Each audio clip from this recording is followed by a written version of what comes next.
Informations ಅಥವಾ ನನಗಿರ್ತಕ್ಕಂಥ ನಂಬಿಕೆ ಅಲ್ಲಿ ನಮ್ಮ ಪಕ್ಷದ ಕಾರ್ಯಕರ್ತರ ಜೊತೆ ಮಾತನಾಡಿದ್ದೀನಿ. ಅದರ ಜೊತೆಗೆ ನಾವು ಮಾಡಿರ್ತಕ್ಕಂಥ ಕಾರ್ಯಕ್ರಮಗಳು ಖಂಡಿತವಾಗ್ಲೂ ಎರಡೂ ಬೈ ಎಲೆಕ್ಷನ್ಗಳಲ್ಲಿ ಕಾಂಗ್ರೆಸ್ ಪಕ್ಷ ಸನ್ಮಾನ್ಯ ಸಿದ್ದರಾಮಯ್ಯನವರ ನೇತೃತ್ವದಲ್ಲಿರ್ತಕ್ಕಂಥ ಸರ್ಕಾರ ಖಂಡಿತವಾಗ್ಲೂ ನಾವು ಗೆಲ್ತೀವಿ ಅಂತ ನನಗೆ ವಿಶ್ವಾಸ ಇದೆ, ನಂಬಿಕೆ ಇದೆ.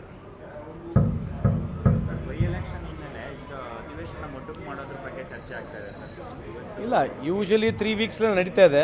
ಇನ್ ಬಿಟ್ವೀನ್ ಹಾಲಿಡೇಸ್ ಇದ್ದರೂ ಕೂಡ ಏನು ಅಧಿವೇಶನ ನಡೆಸಬೇಕು, ಮಿನಿಮಮ್ ಎಷ್ಟು ದಿವಸ ನಡೆಸಬೇಕು ಅಷ್ಟು ನಡೆಸೋದು ಆಗಿದೆ. ಬಟ್ ಹೌದು, ವಿರೋಧ ಪಕ್ಷದವರು ಸನ್ಮಾನ್ಯ ಮುಖ್ಯಮಂತ್ರಿಯವರು, ಸ್ಪೀಕರ್ ಸಾಹೇಬರೆಲ್ಲ ಕೂತ್ಕೊಂಡು ಏನು ವಿಚಾರ ಮಾಡ್ತಾರೆ ನನಗೆ ಸಂಪೂರ್ಣ ಮಾಹಿತಿ ಇಲ್ಲ.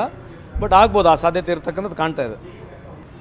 ಇನ್ಫಾರ್ಮೇಷನ್ಸ್ ಅಥವಾ ನನಗಿರ್ತಕ್ಕಂಥ ನಂಬಿಕೆ ಅಲ್ಲಿ ನಮ್ಮ ಪಕ್ಷದ ಕಾರ್ಯಕರ್ತರ ಜೊತೆ ಮಾತನಾಡಿದ್ದೀನಿ. ಅದರ ಜೊತೆಗೆ ನಾವು ಮಾಡಿರ್ತಕ್ಕಂಥ ಕಾರ್ಯಕ್ರಮಗಳು ಖಂಡಿತವಾಗ್ಲೂ ಎರಡೂ ಬೈ ಎಲೆಕ್ಷನ್ಗಳಲ್ಲಿ ಕಾಂಗ್ರೆಸ್ ಪಕ್ಷ ಸನ್ಮಾನ್ಯ ಸಿದ್ದರಾಮಯ್ಯನವರ ನೇತೃತ್ವದಲ್ಲಿರ್ತಕ್ಕಂಥ ಸರ್ಕಾರ ಖಂಡಿತವಾಗ್ಲೂ ನಾವು ಗೆಲ್ತೀವಿ ಅಂತ ನನಗೆ ವಿಶ್ವಾಸ ಇದೆ, ನಂಬಿಕೆ ಇದೆ.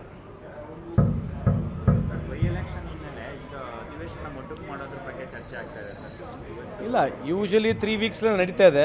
ಇನ್ ಬಿಟ್ವೀನ್ ಹಾಲಿಡೇಸ್ ಇದ್ದರೂ ಕೂಡ ಏನು ಅಧಿವೇಶನ ನಡೆಸಬೇಕು, ಮಿನಿಮಮ್ ಎಷ್ಟು ದಿವಸ ನಡೆಸಬೇಕು ಅಷ್ಟು ನಡೆಸೋದು ಆಗಿದೆ.